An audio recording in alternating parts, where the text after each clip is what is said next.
Yo, what's good with you? Back in black with another video. If you guys are new to the channel and you love shooting games just like me, make sure you aim for that like button and shoot that subscribe button as well.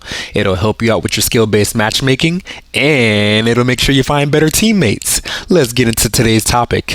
So jumping right into the article, it looks like they're going to be showing off some of the new weapons that will be available in the Stalingrad campaign. Taking a closer look, it looks like we're going to be getting 26 levels all in all. And jumping right into it, they say at Engineer 2, aka level 25 for the Axis, you're going to be getting the MKB-42, which for all intents and purposes is basically a STG-44 from any other game that you, or any other World War II game that you have played before. This is a MP-44 or STG-44. Don't get confused with any other, the fancy names or whatever. I guess they're trying to be historically accurate or, say that it's like a prequel version of the actual thing, but for all intents and purposes, yeah, it's a STG.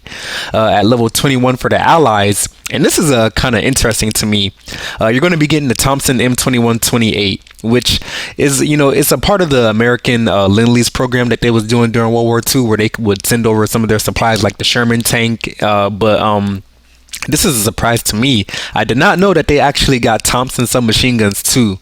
According to the article, the Russians weren't very big on it because it was pretty big and bulky. But I mean, if you're a big fan of using the Thompson, you can use it in a Russian campaign now. Which I mean, I guess the cross variety there is cool, for lack of better words. Moving on, we got the Danvia M39, which is known as the Kyrili. This Hungarian submachine gun appears at level 21 for the German army. Basically, this is like another version of a Beretta. So yeah, I would say if you leveled up, the Tunisia campaign or the Normandy campaign, you kind of already would have an idea what this gun will perform like. Although they do say that in fully automatic mode, the fire rate is very comparable to the Soviet PPSH, and it has a nice little 40-round magazine. And they go on to say that if you use it in a single fire mode, that it has very good accuracy as well. So I guess it just depends on how strong of a gun it is. We're gonna see. Of course, I haven't used it myself, but if I had to, give it a comparison, I would say it's gonna end up like the Beretta, which I like it a lot, so I'm gonna imagine if you're using it, you'll like it too.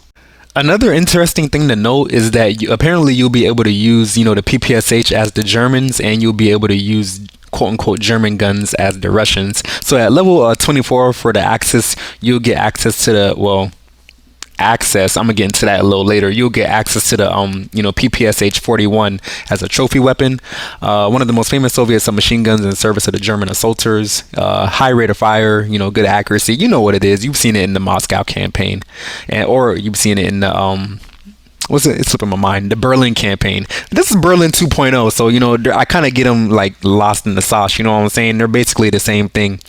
But going on, at gunner level 6 for the Allies, you'll get the Beretta M30. I mean, you used this before in the Normandy campaign as well. You get it pretty early on for the Germans. It's basically like, it's okay. It's a very okay machine gun. It wouldn't be my first pick, mostly due to the fact that it has a very, like our article says, it has a very limited 20-round magazine. As far as vehicles go, you'll get the at level 23 for the Axis, you'll get the Potet 633, which is basically a plane that's part of the Romanian Air Force. Unlike many similar machines, it comes with a defensive gunner as well as a frontal armament. Oh, so this may mean that we're finally going to be able to have rear gunners in our planes, which I don't know how useful that's going to be, because quite frankly, I don't see planes that often anymore because they've been complained about so much that I won't say they've been nerfed into the ground, but it's only a very elite few that will even get in the plane to begin with, especially if you're not a premium player and you don't have like 2 vehicles instead of just one. Most people are going to opt for the tank, so there's that. Speaking of tanks, at level 13 for the Allies, you will get the KV-1L11. The pride of the Soviet tanks and engineers, one of the most unpleasant surprises for the Germans who faced an impregnable fortress of the first days of the war, has a 75mm armor which will prove immensely useful in combat, especially urban combat. I think we're getting stationary weapons now, because they're talking about the Maxim, which is basically like one of those machine guns that you can roll around on wheels. I'm sure you've seen it in movies like Enemy at the Gates, so that's kind of cool.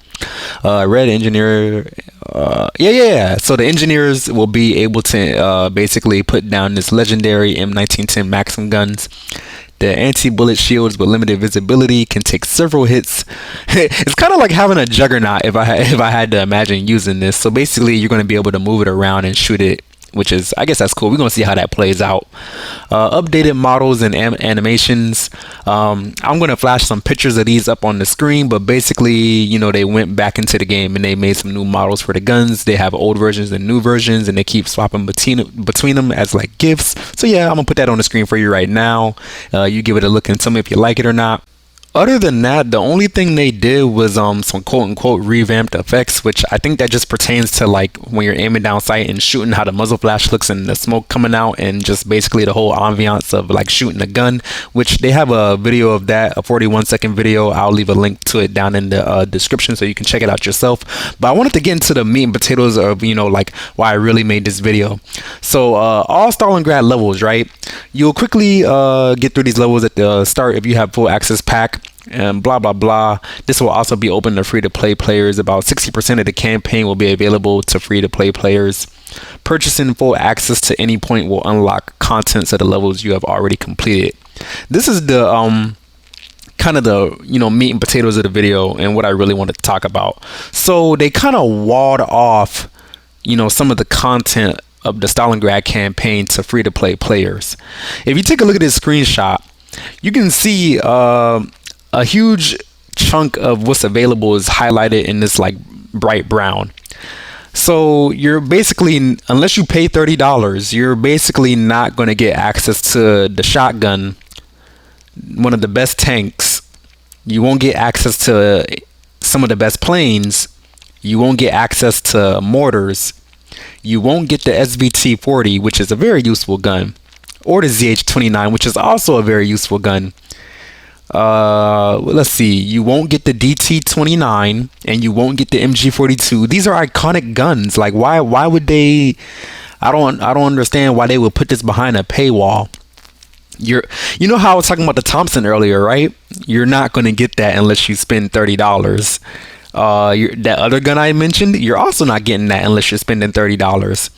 And you know, most World War II games, they know what the most, when people are making these games, they know what the most iconic guns are. And they know, like, when you're playing with these factions, whether it be American, Russian, or German, or whatever, they have their iconic guns that everybody wants to use when they play as those, or, you know, whatever game it may be.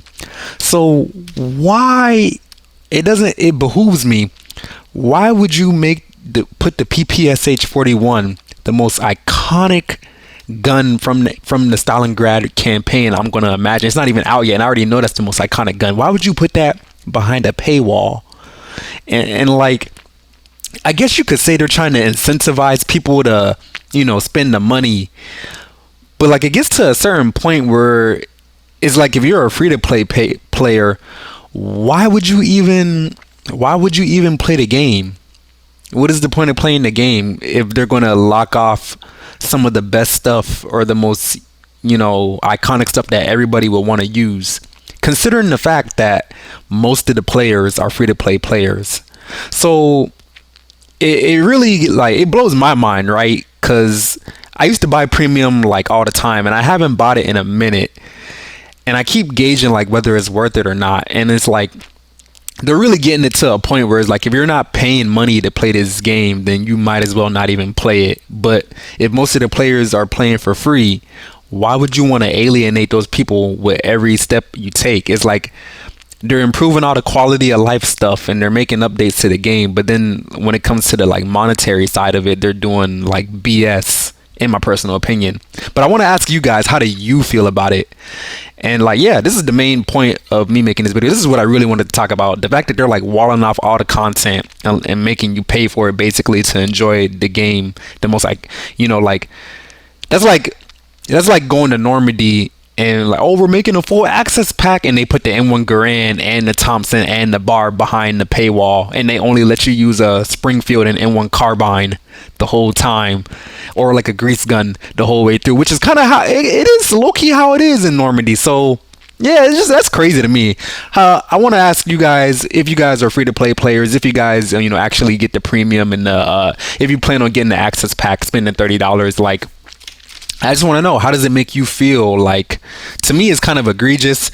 I understand trying to incentivize people to pay money or whatever, but yeah, it gets to a point where it's like, why would you even release the game as free to play if you're gonna, like, this is like playing hardball. Like, they really like putting all the best stuff behind the paywall. So yeah, just let me know how you guys feel about it down in the comment section. That's really all I wanted to talk about for this update.